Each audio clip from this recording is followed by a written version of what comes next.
السلام علیکم ورحمۃ اللہ وبرکاتہ۔ ڈیلی ون پیج کے شعبے سے آج کے پیج کا نمبر ہے 85۔ سورۃ النساء، آیات ہیں 38 سے لے کر 44۔ اعوذ باللہ من الشیطان الرجیم۔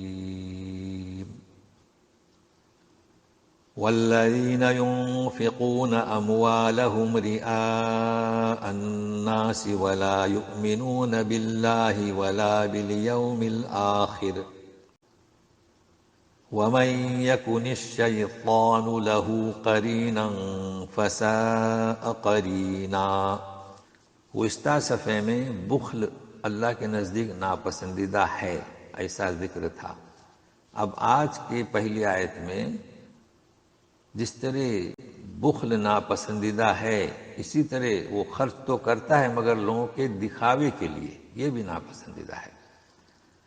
تو جو لوگ خرچ کرتے ہیں اپنے مالوں کو رئاء الناس، لوگوں کے دکھاوے کے لیے، اور نہیں ایمان رکھتے اللہ پر اور آخرت کے دن پر، اور شیطان جس کا ہم نشین ہو، ساتھی ہو، تو بدترین ساتھی ہے۔ اگر اللہ پر یقین ہو، آخرت پر، تو اللہ کے لیے خرچ کیا جاتا ہے، دکھاوے کے لیے نہیں۔ تو یہ شیطان کی پیروی کرنے والا دکھاوے کے لیے خرچ کرتا ہے۔ اب بطور تعجب کے کہ کیا ہوا انہیں، یعنی کیا نقصان تھا ان کا اگر اللہ پر ایمان لاتے، تو سنیے۔ وَمَاذَا عَلَيْهِمْ لَوْ آمَنُوا بِاللَّهِ وَالْيَوْمِ الْآخِرِ وَانفَقُوا مِمَّا رَزَقَهُمُ اللَّهُ وَكَانَ اللَّهُ بِهِمْ عَلِيمًا۔ کیا نقصان تھا ان کا اگر اللہ پر ایمان لاتے آخرت کے دن پر، اور اللہ نے جو کچھ انہیں رزق دیا ہے اس میں سے خرچ کرتے، اللہ تعالیٰ خوب جانتا ہے انہیں۔ اب قیامت کے دن ظاہر ہے کہ انہیں ندامت ہوگی، تو آگاہ کیا جا رہا ہے کہ اللہ تعالیٰ کسی پر ظلم نہیں کرتے۔ ان اللہ لا یظلم مثقال ذرہ وَإِن تَكُ حَسَنَةً يُضَاعِفْهَا وَيُؤْتِ مِن لَّدُنْهُ أَجْرًا عَظِيمًا۔ اللہ تعالیٰ کسی پر ذرہ برابر بھی ظلم نہیں کرتے۔ اب دیکھیے وَإِن تَكُ حَسَنَةً، یہ تا جو ہے نا کاف کے پاس حسنہ کی وجہ سے آیا ہے۔ اگر کوئی نیکی ہے، ایک بھی نیکی ہے، تو اللہ تعالیٰ اسے دوگنا کریں گے، ہاں، اور اس کے پاس سے بڑا اجر عطا کریں گے، ثواب۔ تو دیکھیے نیکی ہونی چاہیے اخلاص کے ساتھ، تو اللہ تعالیٰ اس کے ثواب میں مزید اور مزید، جس قدر اس کا اخلاص قوی ہے، اگرچہ کہ اس کی وہ نیکی چھوٹی سی ہو، معمولی سی ہو، لیکن اگر دکھاوے کے لیے ہے اس کی نیکی بڑی ہو، مگر وہ کوئی بھی اس کے لیے یعنی ثواب کی حیثیت سے نمودار نہیں ہوگی۔ لیکن اگلی آیت کو ذرا سنیے گا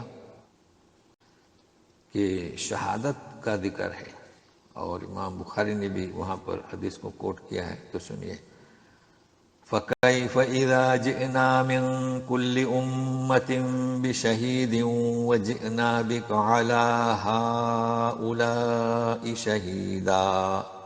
اس وقت کا منظر کشی کیسے ہوگی جب ہر امت کے گواہ کو وہاں لایا جائے گا، حاضر کیا جائے گا، لائیں گے ہم اسے۔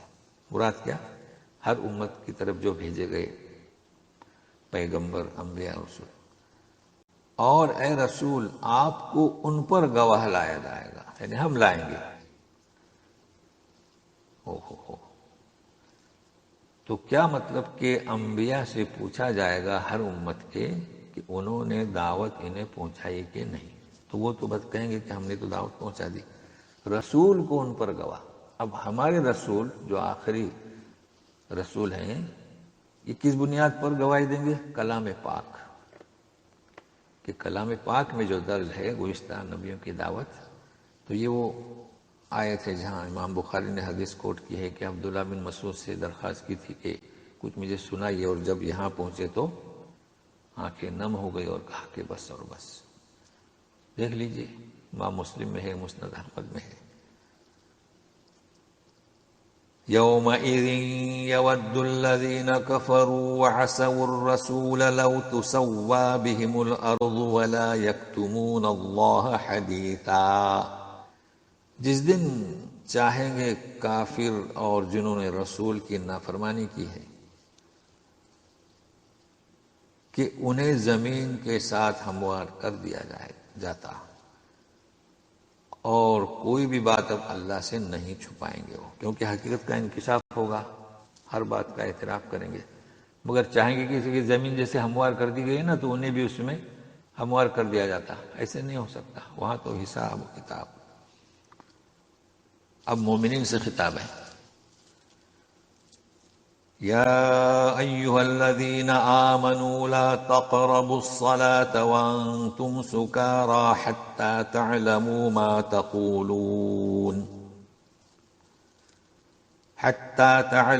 ما تقولون ولا جنبا إلا عابري سبيل حتى تغتسلوا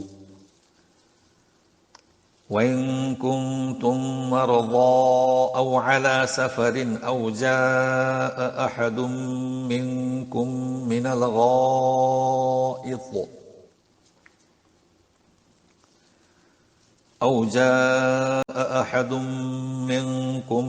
الْغَائِطِ أَوْ لَامَسْتُمُ النِّسَاءَ فَلَمْ تَجِدُوا مَاءً فتيمموا صعيدا طيبا فامسحوا بوجوهكم وأيديكم إن الله كان عفوا غفورا۔ اللہ اللہ، سنیے اے ایمان والو، نماز کے قریب مت جاؤ نشے کی حالت میں، واو حالیہ، یہاں تک کہ نہ سمجھ سکو جو تم کہتے ہو، ایک بات،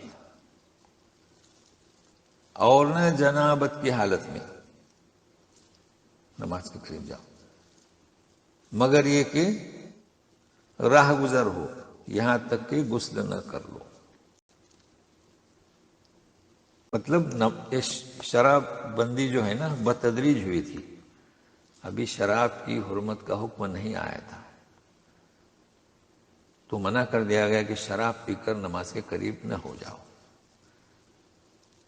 اور جنابت، ظاہر ہے کہ جب تک غسل نہ کر لو نماز نہیں پڑھ سکتے، لیکن مسجد نبی کی اس وقت کی کیفیت تھی کہ صحابہ کرام کو وہاں سے گزرنا پڑتا تھا، اس قسم کے مکانات تھے اطراف میں، تو اب عام حکم ہے کہ اگر مسجد سے گزر یعنی سامان رکھا ہوا ہے، باہر سوئے ہوئے ہیں، جنابت ہو چکی تو سامان لے آؤ، گزر، یہ مراد ہے۔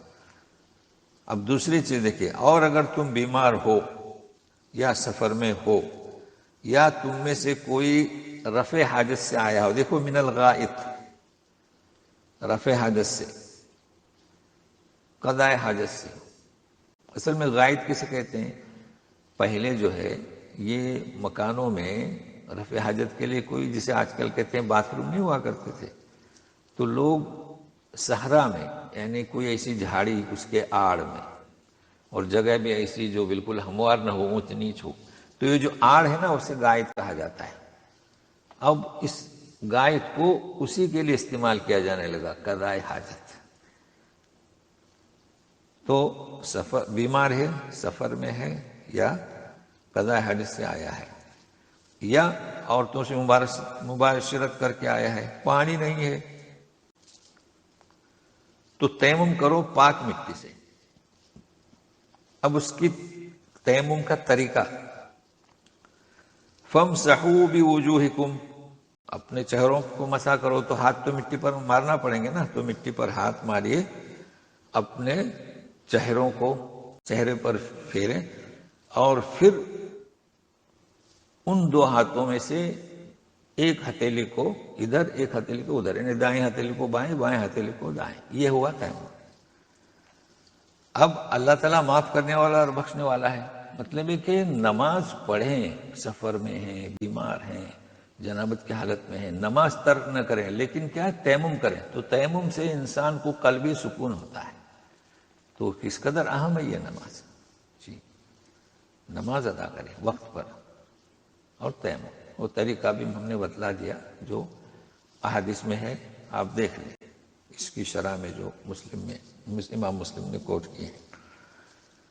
أَلَمْ تَرَ إِلَى الَّذِينَ أُوتُوا نَصِيبًا مِّنَ الْكِتَابِ يَشْتَرُونَ الضَّلَالَةَ وَيُرِيدُونَ أَن تَضِلُّوا السَّبِيلَ، کیا آپ نے غور کیا؟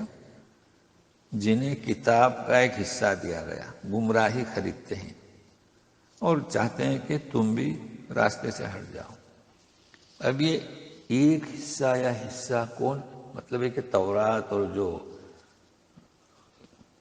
انجیل، تو یہ قرآن کے مقابلے میں قرآن کا ایک حصہ ہے، یعنی کچھ باتیں اس میں ہیں، مکمل نہیں ہے۔ مکمل تو ہمارا قرآن تمام، اور کیا کمال اور جمال، یہ صفات کس کی؟